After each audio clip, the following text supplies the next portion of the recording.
जय जिनेन्द्र। 31 मार्च भगवान महावीर स्वामी का जन्मोत्सव। जैन धर्म में इस दिन की बहुत ही बड़ी मान्यता है। इसे एक पर्व की तरह माना जाता है क्योंकि इस दिन भगवान महावीर जो 24वें और आखिरी जैन धर्म के तीर्थंकर थे, उनका जन्म दिवस है। आज मैं आपसे उनके साथ जुड़ी हुई महावीर भगवान की एक कथा सुनाते हैं। चंपापुरी नगर के एक राजा थे। उनकी एक बहुत सुंदर, सुशील और धार्मिक बेटी थी जिसका नाम वसुमती था। वो अपने पिता की बहुत लाडली बेटी थी। एक दिन इस राज्य पे शत्रुओं ने आक्रमण कर लिया और वे पराजय हुए।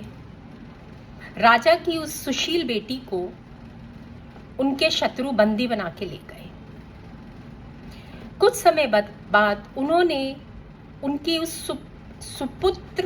सुपुत्री राजकुमारी को एक सेठ के हाथों बेच दिया। सेठ ने, हालांकि सेठ तो बहुत दयालु था, लेकिन उसकी पत्नी बहुत क्रूर थी। उसकी पत्नी ने उस राजकुमारी को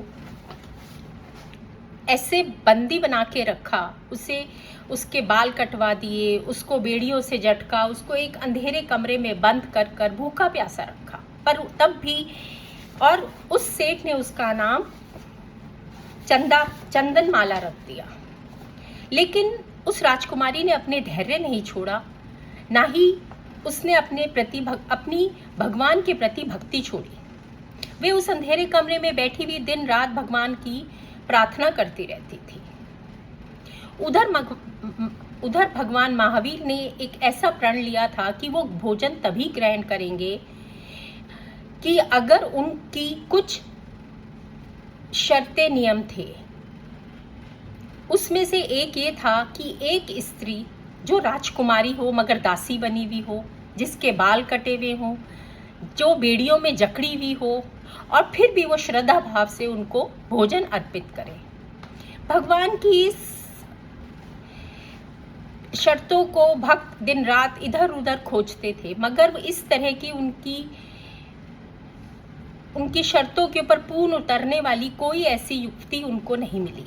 पर एक दिन भगवान महावीर को उनके किसी भक्त ने आके कहा कि भगवान, एक ऐसी चंदनबाला नाम की स्त्री है जो आपको भोजन अर्पित करना चाहती है बड़े भाव से, और आपकी शर्तों पर भी पूर्ण उतरती है।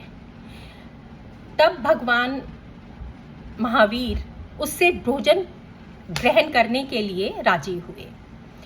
चंदनबाला के पास और तो कुछ था नहीं उनको अर्पित करने के लिए। उसने बड़े श्रद्धा भाव से उन्हें उबले हुए चने खिलाए।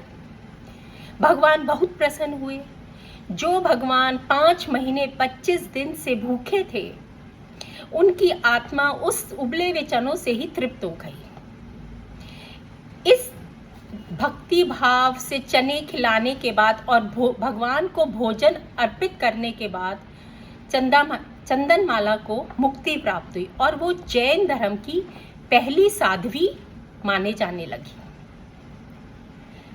तो इसीलिए कहते हैं कि भगवान के प्रति अगर भक्त श्रद्धा से अपनी चिंता, अपनी भरोसा, अपना धैर्य बना के उसकी भक्ति में लीन रहे, तो भगवान अपने भक्तों को निराश नहीं करता। भगवान अपने भक्तों को देता है, मगर देर से देता है, लेकिन उसमें भगवान अपने भक्तों को इतना तृप्त कर देता है कि फिर भक्तों को उनसे किसी चीज़ की कोई शिकायत नहीं रहती। इसीलिए यह पर्व जो महावीर जयंती 31 मार्च को इस बार हम सब भक्त मना रहे हैं, ये जैन धर्म का एक बहुत बड़ा पर्व माना जाता है। भगवान की शिक्षा अहिंसा परमो धर्म, मतलब अहिंसा और प्रेम से सब मिलजुल के अपना जीवन व्यतीत करें और अहिंसा को त्याग दें। लेकिन हम मनुष्य बहुत कोशिश करने के बाद भी अपने इन विचारों में कई बार असफल हो जाते हैं। फिर भी भगवान की श्रद्धा मन में रख के उनकी भक्ति करके हम उनको प्राप्त कर सकते हैं। जय जिनेंद्र।